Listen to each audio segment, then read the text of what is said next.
के साथ वन को तैयार हो गए थे। तब सुमंत्र निप वचन सुनाए, कर विनती प्रभु रथ राम चढ़ाए। चढ़ी रथ सिय सहित दो भाई, चले चले हृदय अवधि सिरुनाई। राधे राधे, आप सभी को राधे राधे। जय श्री राम, जय श्री राम। गुप्त नवरात्रे चल रहे हैं, उसकी भी आप सभी को शुभकामनाएं। और ये रामायण पाठ नवरात्रों में भी करा जाता है, इसलिए मैंने इसे शुरू कर रखा है। और सप्तशती पाठ तो वो भी शुरू कर रखा है मैंने, आप भी सुनने आइए। इससे पहले मैंने सप्तशती का पाठ ही सुनाया है। जय राधे राधे। तब वहां जाकर सुमंत ने राजा के वचन श्री रामचंद्र जी को सुनाए और विनती करके उनको रथ पर चढ़ाया। और सीता जी सहित दोनों भाई रथ पर चढ़कर हृदय में अयोध्या को नमस्कार करते हैं। अयोध्या से जा रहे हैं तो वो अयोध्या को नमस्कार कर रहे हैं, सिर नवा रहे हैं। चलत राम लखी अवध अनाथा, विकल लोग सब लागे साथा। कृपा सिंधु बहु विधि समुझाई, विरही प्रेम बस पिन पुनि फिरी आवाही। आवाई श्री रामचंद्र जी को जाते हुए और अयोध्या को अनाथ देखकर सभी लोग दुखी हो रहे हैं। चारों ओर सन्नाटा छा गया है, व्याकुल हो रहे हैं और उनके व्याकुल होकर उनके साथ साथ पीछे पीछे ही वो लोग चल दिए हैं।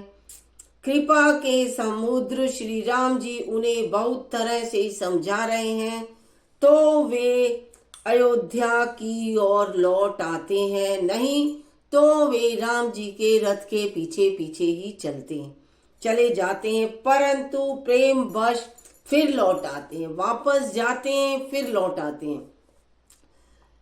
लागति अवध भयावनि भारी, मानव काल राति अधियारी, मतलब चारों ओर काल रात्रि की तरह अंधियारा हो गया है। घोर जंतु समपुर नर नारी, डर पई एक निहारी। अयोध्यापुरी बड़ी ही डरावनी लगने लगी है। चारों ओर जंगल की तरह सन्नाटा छाया हुआ है, अंधकार हो गया है, जैसे काल रात्रि ही हो। नगर के नर नारी भयानक जंतुओं के समान एक दूसरे को देख रहे हैं।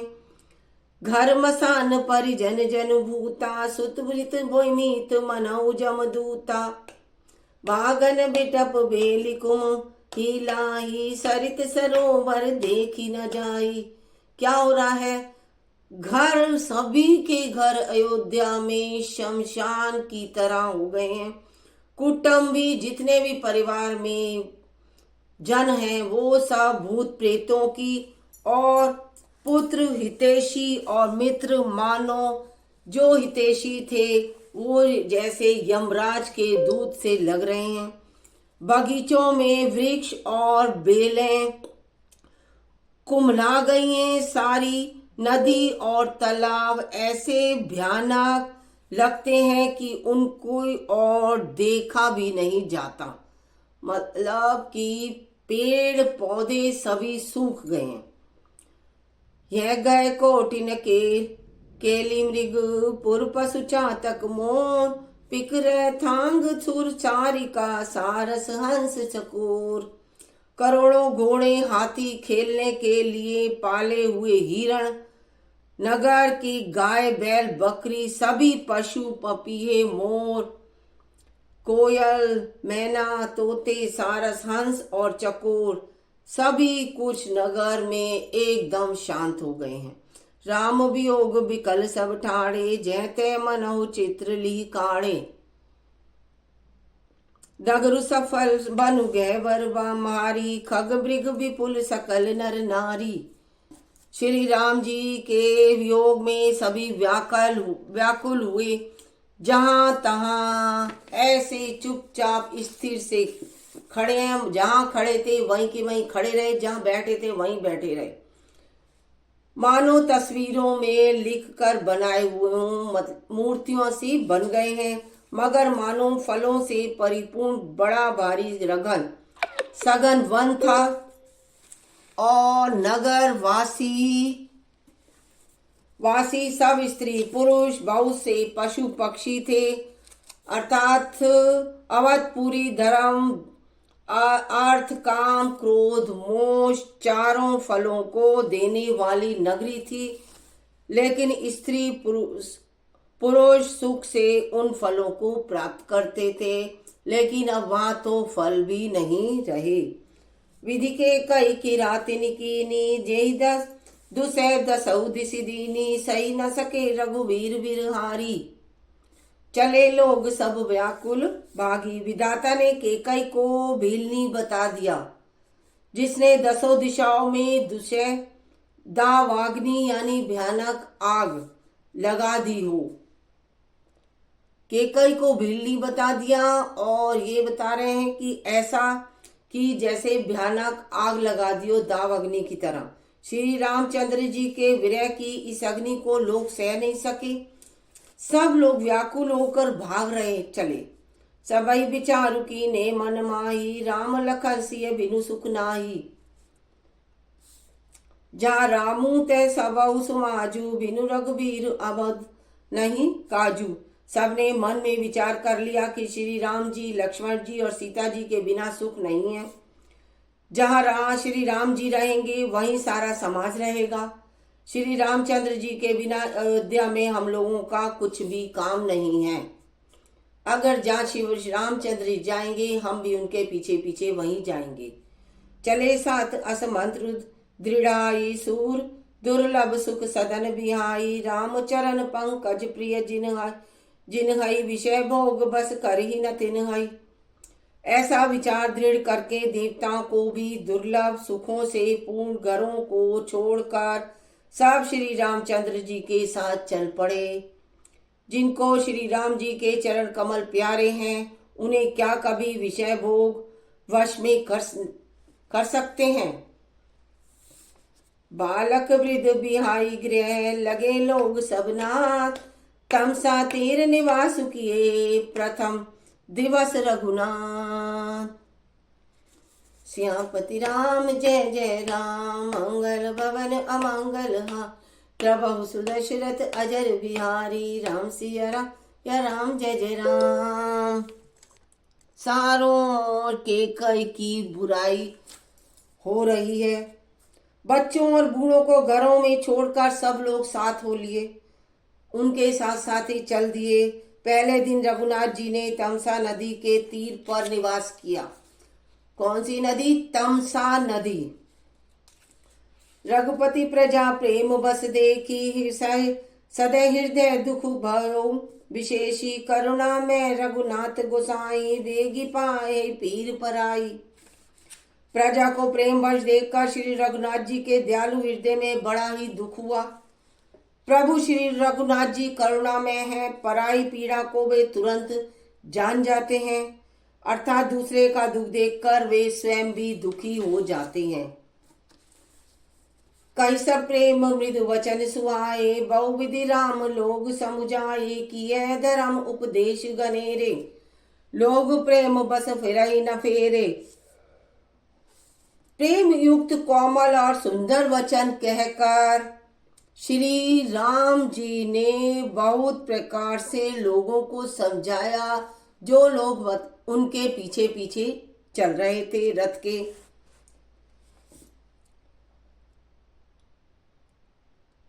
किए धर्म उपदेश गनेरे लोग प्रेम बस फिरहि न घेरे। प्रेम युक्त कोमल और सुंदर वचन कहकर श्री राम जी ने बहुत प्रकार से लोगों को समझाया और बहुतेरे धर्म संबंधी उपदेश भी दिए, परंतु प्रेमवश लोग लौटाए भी नहीं लौट रहे थे। सील सने उछाड़ी नहीं जाई असमंजस बस बे रघुराई। लोग शोक शम बस गए सोई कछुक देव माया मति मोई। शील और स्नेह छोड़ा नहीं जाता। श्री रघुनाथ जी असमंजस के अधीन हो गए। दुविधा में भी पड़ गए और शोक और परिश्रम के मारे लोग सो गए। वहीं पर और कुछ देवताओं की माया से भी उनकी बुद्धि मोहित हो गई थी। जहाँ पर राम जी तामस नदी के किनारे रुके थे, वहीं पर सभी लोगों को नींद आ गई। कुछ राम जी के मोह के कारण भी उन्हें नींद आ गई, उनकी बुद्धि को मोहित कर दिया हो जैसे। जब ही जाम जुग जामिनी बीती, राम सचिव से सन कहू सप्रीति, खोज मारी रथु आकऊ ताता, आन उपाय बनी नहीं बाता। जब दोपहर रात बीत गई, तब श्री रामचंद्र जी ने प्रेम पूर्वक मंत्री सुमंत जी से कहा, हे तात, रथ के खोज मारकर अर्थात पहियों के चिन्हों से दिशा का पता ना चले, इस प्रकार रथ को हाँको और किसी उपाय से बात नहीं बनेगी। रथ को इस तरीके से चलाओ कि उसके धरती पर निशान ना पड़े। राम लखन सिय जान चढ़ी, शंभु चरण सिरुनाई, सचिव चलाए तुरत फल, रथु इत उत खोज दुराय। शंकर जी के चरणों में सिर नवाकर श्री राम जी, लक्ष्मण जी और सीता जी रथ पर सवार हुए। मंत्री ने तुरंत ही रथ को इधर उधर खोज छिपा कर चला दिया। सुमंत जी ने ऐसे छुपा कर चलाया कि उसके निशान बिल्कुल भी नहीं रहे। शंकर जी के चरणों में सिर नवाकर श्री राम जी, लक्ष्मण जी और सीता जी रथ पर सवार हुए। मंत्री ने तुरंत ही रथ को इधर उधर खोज छिपा कर चला दिया। जागे सकल लोग भय बोरू, गै रघुनाथ भयउ अति सोरू, रथ कर खोज कतहु नहीं पावई, राम राम कही चहु दिवी दिशि धावई। सवेरा होते ही सब लोग जागे तो बड़ा ही शोर मच गया कि रघुनाथ जी चले गए। चारों ओर ही हो हल्ला सा मच गया, कहीं रथ का खोज नहीं पाते। सब हे राम हा राम पुकारते हुए चारों ओर दौड़ रहे हैं। मनऊ बारा निधि बोध जहाऊ, बहु विकल बड़ बनिक समाजू, एक ही एक देहि उपदेशु, तजे राम हम जानी कलेशु। मानो समुद्र में जहाज डूब गया हो। सभी लोग इस तरीके से सोच रहे थे कि हम लोग जहाज हैं जो समुद्र में डूब चुके हैं, जिसमें व्यापारियों का समुदाय बहुत ही व्याकुल हो उठा हो, जैसे सभी व्यापारियों और सभी व्याकुल हो गए हों। और वे एक दूसरे को उपदेश देते हैं कि श्री रामचंद्र जी ने हम लोगों को कलेश होगा यह जानकर छोड़ दिया। निंदई आप सराहे मीना, धिंग जीवन रघुवीर बिहान, बहीना जो पे प्रिय वियोग विधि कीना, जो कस मरनु न माने दीना। इतना कुछ सभी सोच रहे हैं। वे लोग अपनी निंदा करते हुए, अपनी निंदा अपने आप करते हुए मछली की तरह तड़प रहे हैं और कहते हैं और मछलियों की सराहना कर रहे हैं। खुद तो तड़प रहे हैं लेकिन मछलियों की सराहना कर रहे हैं कि श्री रामचंद्र जी के बिना हमारे जीने को धिक्कार है। विधाता ने यदि प्यारे का वियोग ही रचा है तो फिर उनसे उसने मांगने पर मृत्यु क्यों नहीं दे दी। इतना ये सारे अयोध्या वासी सोच रहे हैं और बड़े ही दुखी हो रहे हैं। ये सारा इसमें बताया है जो अभी अयोध्या कांड में वनवास का शुरू है, और आगे भी मैं अब पढ़ूंगी जब मैं आपको फिर सुनाऊंगी। आगे आगे बहुत ही सुंदर प्रसंग आएगा, इसमें आप सुनते रहिए। और मैं दुर्गा सप्तशती पाठ भी दोनों ही करती हूँ, वो ही मैं आपको सुनाती हूँ इसकी आरती। जगमग जगमग जो आरती राम जी की, जगमग जगमग ज्योत जली, राम आरती होने लगी। भक्ति का दीपक प्रेम की बाती, आरती संत करें दिन रात। आनंद की सरिता उभरी है, जगमग जगमग ज्योत जली। कनक सिंहासन सिया समेता, बैठे राम हुई चित चेता। वाम अंग में जनक लली है, जगमग जगमग ज्योत जली। आरती हनुमत के मन भावे, राम कथा नित शंकर गावे। संतों की ये भीड़ लगी है, जगमग जगमग ज्योत जली। जय श्री राम। जय हो रामायण रामचरितमानस की जय हो, तुलसीदास जी की जय हो, जिन्होंने इतना अच्छा ऐसे प्रसंग रचे हैं। राधे राधे। आप एक कल हम फिर सुनेंगे, आप सुनते रहिए। आइए, सभी का